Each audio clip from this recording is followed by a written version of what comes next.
이번 영상은 고린도후서 3장부터 6장까지를 중심으로 13강 중에서 9번째 강의입니다.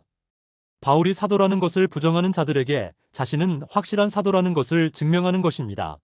바울은 자신을 증명하면서 진짜 믿는 자와 가짜로 믿는 자가 어떤 것인가를 말하고 있어서 중요합니다.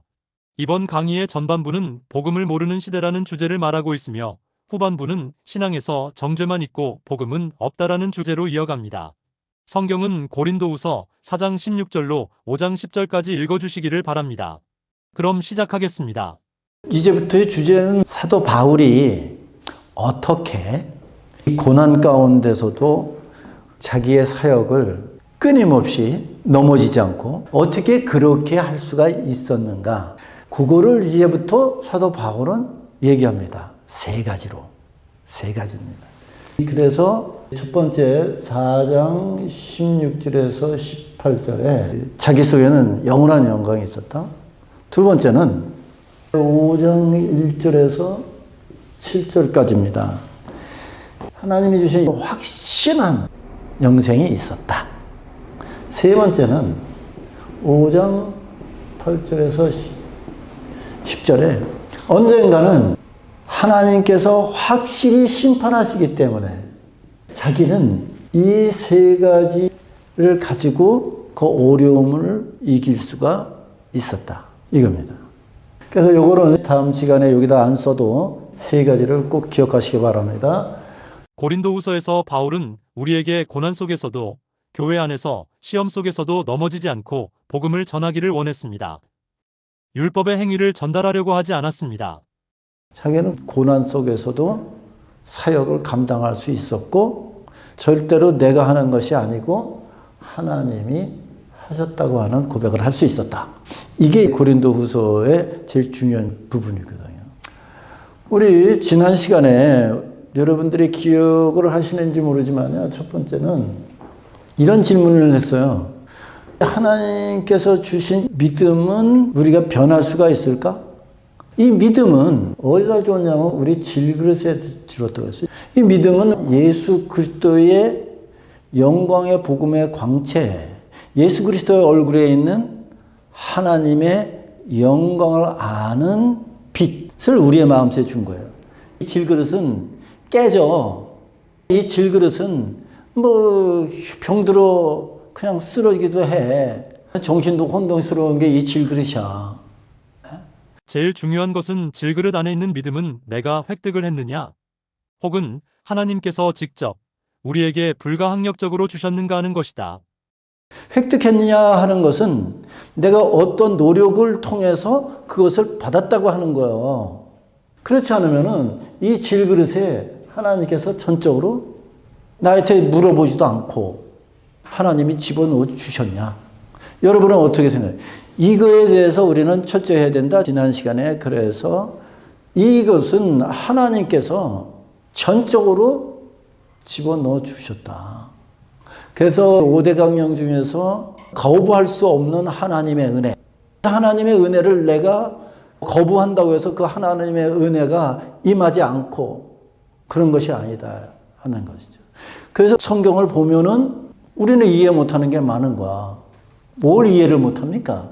성경의 도덕적이나 윤리적이나 삶이 선하지도 않은 사람들이 어떻게 하나님께서 사용하시는가에 대하여 많은 사람들이 이해가 어렵다고 합니다.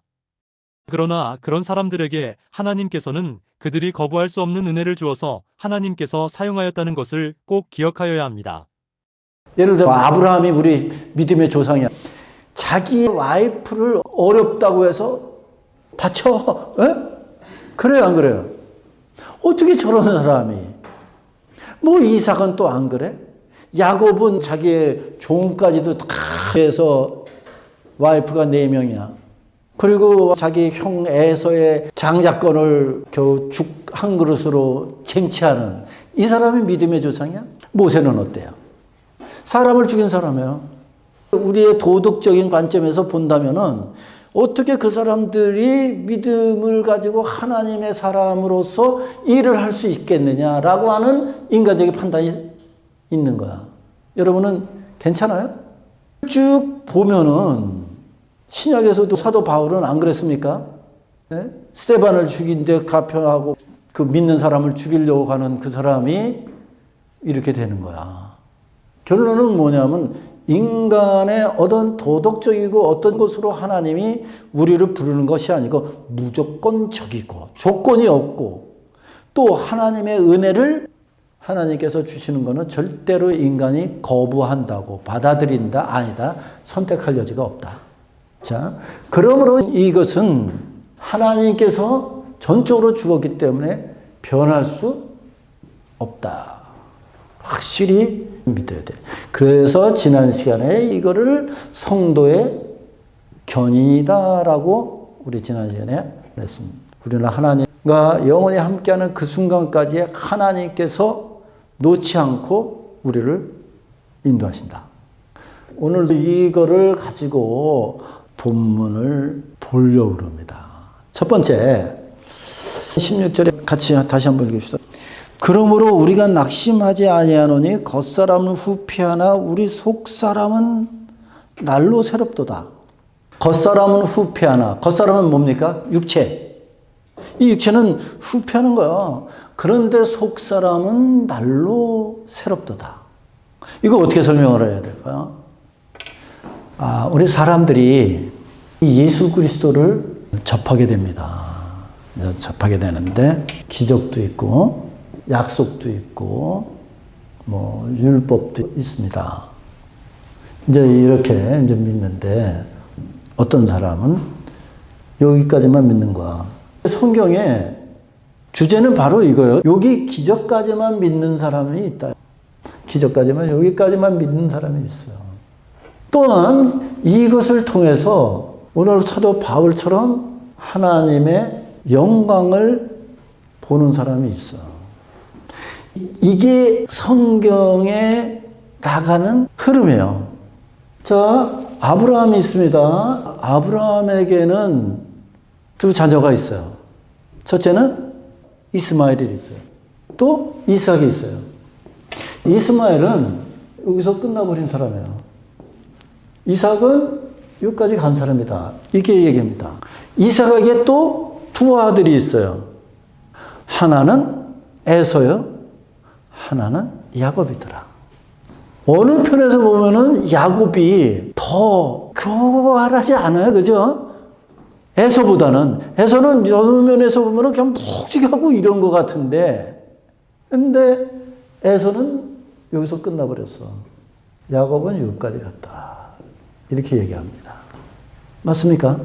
가나안 땅에 정탐을 갑니다. 12명이 갑니다. 10명은 여기서 끝나버렸어. 2명은 여기까지 갔다는 얘기를 해야 됩니다. 성경에 보면은 이 사람들이 다 기적을 체험한 사람들이에요. 하나님의 말씀을 받은 사람들이에요. 그럼에도 불구하고 여기서 딱 끝나버리는 거예요. 그러면은 신약에 보면은 우리 여러분 잘 압니다. 마태복음 25장에 10처녀가 있어요. 5처녀는 여기서부터 끝났어. 즉, 이 사람들의 결론은 뭐냐면 천국문만 바라보고 천국문만 두들기다가 천국 못 들어갔다 하는 얘기를 하는 거야, 지금. 또 요한복음 6장이에요. 그 사람들이 예수 그리스도와 기적에 참여한 사람들이 수없이 많아. 거기에서도 제자들이 여기에서 끝난 제자들이 있는 거야. 제자들 중에 많이 물러가고 그와 함께 다니지 아니하더라. 예수 그리스도와 다니지 않는 거야. 그런데 여기까지 간 제자들이 예수님께서 물어봐. 너희도 갈래? 그러니까 영생의 말씀이 있음에 우리가 어디로 갑니까? 여기 있는 거야. 결론적으로 뭐냐면 예수 그리스도를 접해서 개인적으로 예수 그리스도가 어떤 분인지를 모르고 이런 기적과 이런 것으로 예수 그리스도를 만나고 혹은 구약에 보면 하나님을 만났던 사람들이 여기에서 끝난 사람과 여기까지 간 사람들의 이야기구나, 성경이. 너무 복잡하게 생각하지 말아요. 오늘 고린도 후서를 보면서도 뭐 어려운 게 뭐가 있어요? 사도 바울을 그렇게 했던 사람들은 여기서만 보았고 여기까지 들어가지 못한 사람들이었구나. 이것은 어떤 차이일까?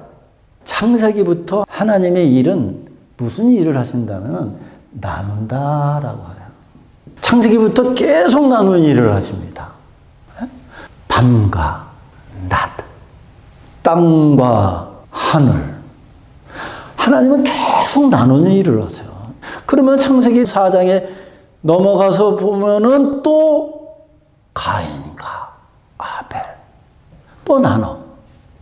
그 다음에 5장 넘어가면은 그 가인의 자손과 아벨의 자손, 아브라함을 불렀다고 하는 것은 아브라함을 그 속에서 나눴다라고 하는 거예요. 그러니까 성경은 한마디로 나눴다. 이 얘기를 항상 가지고 성경을 봐야 돼. 문제는 뭐냐면 나눴다요.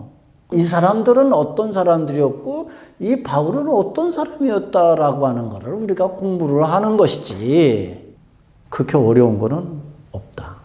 우리가 쉽게 접근하기 위해서 기독교는 이 땅에서 하나님의 사람을 하나님과 영원히 있게 하기 위한 그 시스템이죠. 즉 기독교라는 것은 하나님과 영원히 함께 하기 위한 수단이야. 지금 이 부분부터는 조금 중요한 부분입니다. 제가 한국에서 어느 사람 만났어요. 그 사람은 저를 통해서 교회를 다니게 된 사람이야. 자기도 이제 세월이 지났으니까 많이 컸는데 목사님한테 한마디 어드바이스 해주겠다 하는 얘기예요. 그 얘기는 뭐냐면은 교회를 하는데 사람이 많이 와야 됩니다. 그러기 위해서는 절대적으로 천국, 지옥 이 설교하면 안 됩니다. 사람들은 천국도 듣기 싫고 지옥도 듣기 싫은데 천국, 지옥 얘기하지 마십시오. 이런 얘기 여러분들은 많이 들었을 거래요. 그럼 무슨 설교해야 됩니까? 잘 되는 설교해래. 그러면 사람들이 많아요. 지금 사람들이 이제 그런 식으로 교회라는 것을 생각을 합니다. 또 하나는 제가 유튜브를 보니까 한숨이 나와. 한 사람은 얘기하는데 여러분 영어 성경 NIV를 보지 마세요. 그분의 설교 중에 잠시 거론하는 것이 아니라 처음부터 끝까지 NIV 성경을 보지 말라는 것이며 설교 속에서 자기의 자랑을 하는 것입니다. 아까운 주일날이라고 생각합니다. 그건 옛날부터 알거든. 그 왜 보지 말라는 거. 그냥 열불 토하는 거야. 호주에서 그 설교를 했다면은 야 한국에서 영어로 그 성경을 보는 사람이 엄청나게 많구나. 내가 얘기하는 건 그냥 자기의 자랑을 하려는 거야. 여러분 어떻게 생각하십니까? 제가 여러분에게 오늘 NIV 성경 보지 마세요. 그 NIV 성경은요, 이래서 뒤에 배경이 그렇고요. 그 참여한 사람들이 누구고요. 뭐 저기 해서 그런 거 보지 마세요. 그러면 여러분, 그게 저게? 왜 보지도 않는데? 저는 호주 싫어해요. 영어로 하기 때문에. 이것까지 주일날 이런 설교를 해나? 두 번째는, 여러분, 지금 한국의 사회가 성적 타락이 어떻고, 이런 문란한 세계가 계속 펼쳐지고 뭐에 도덕적으로 그렇다는 얘기야. 이 설교가 잘못되었다는 것이 아니라 그런 죄악을 설교를 했으면 죄를 처리하신 예수 그리스도의 복음이 필요하다고 했으면 좋았을 텐데 그 설교는 복음을 빼고 우리는 죄를 짓지 말고 청결하게 삽시다로 끝났다는 것입니다. 즉 자기의 의를 자랑하는 설교였습니다. 죄를 지적을 했으면 반드시 그리스도의 구속의 사역을 선포해야 합니다. 한번 이 문제에 대해서 여러분한테 정의를 해드리려고 합니다. 교회가 하는 일은 뭐예요? 교회는 이 죄악된 세상을 변화시켜서 도덕적으로 타락하는 이거를 원상복귀 시키기 위해서 교회가 있는 건 아니에요. 절대로.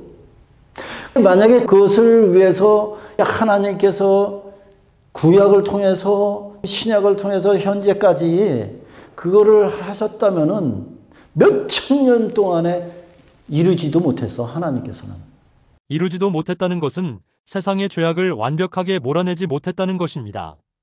하나님께서 교회를 세워서 세상의 죄악을 몰아내기 위해서 세웠다면 하나님은 능력이 없으신 것이지요. 이뤘습니까? 이루지도 못했어요.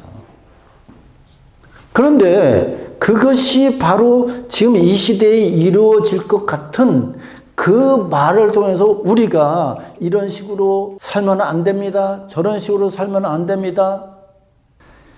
한번 여러분 성경을 쭉 보면은 성적 타락이든 뭐 그 사회적인 어떤 타락이든 한 번도 한 나라가 100% 변한 적도 없고 완벽하게 된 적도 없고 아니다 이거야. 그러면 우리는 뭐를 하는 겁니까? 교회는. 그거를 위해서 교회가 존재합니까? 아니에요. 교회는요. 그런 세상 속에서 하나님의 사랑을 복음을 통하여 하나님과 함께 하기 위해서 하나님께서 에이전트로 이 땅에 세운 게 교회예요. 그러니까 이 교회는 세상을 개혁하고자 세상의 도덕적인 것들을 바로 세우고자 세운 게 교회가 아니에요. 창세부터 아담의 타락부터 여태까지 그 타락한 그 속에서 하나님의 사람을 하나님의 말씀을 전하여 하나님과 함께 하기 위해서 그 사람이 우리는 정말 하나님의 사람인지 아닌지 모르지만 그 말을 전하라고 세운 게 교회의 기능이에요. 그런데 왜 제가 이 아침에 이거를 좀 가슴 아프게 생각하느냐? 저기 한 사람들이 들으면은 참 세상이 타락해서 이렇구나 하겠지만 진짜는 우리가 그렇게 해봐야 될 수도 없는 일이야. 한번 이거를 다른 성경들을 보면서 여러분에게 얘기해 주려고요. 첫 번째로 여러분 노아 시대에 엄청나게 타락을 했어. 그랬더니 하나님께서 물로 심판했어. 몇 명만 구원을 받았습니까? 8명이야. 노아의 식구. 그런데 놀라운 사실은 그 8명이 그렇게 구출을 받고 했으면은 이제 죄악은 떠나갔어야 돼. 그런데 거기에 누구도 같이 타고 있었다? 죄도 같이 타고 있었다는 사실이야. 죄가 끊이지 않는 거야. 결국적으로 다시 인간이 이렇게 세상에 불어나는 시간은 노아의 8 식구를 통해서 이렇게 불어난 거야. 그러면은 이 세상은 죄가 없어졌어야지. 있어야 됩니까? 없어야 됩니까? 없어야지. 이제 한 번 더 쇼킹적인 얘기를 해볼까요? 아브라함이 끌려간 롯을 318명의 자기의 군사를 데리고 롯을 구출해와. 그러면 삼촌이 자기를 구출했으면은 삼촌이 내 생명을 이렇게 구출해 줬으면은 잘 살아야지 하는데 롯은 소돔과 고모라에서 이제 성경에 보니까 대다수의 사람들이 동성애야. 그러지 않습니까? 롯이 자기의 목숨을 삼촌이 살려줬으면은 여러분 그 동성애하면 안 됩니다. 동성애 안 되면 안 됩니다. 그렇게 해가지고 목숨이라도 바쳐야 될 거 아니야. 근데 롯은 하나도 못하고 성경에 보니까 집에서 문 잠그고 그냥 살았던 사람이야.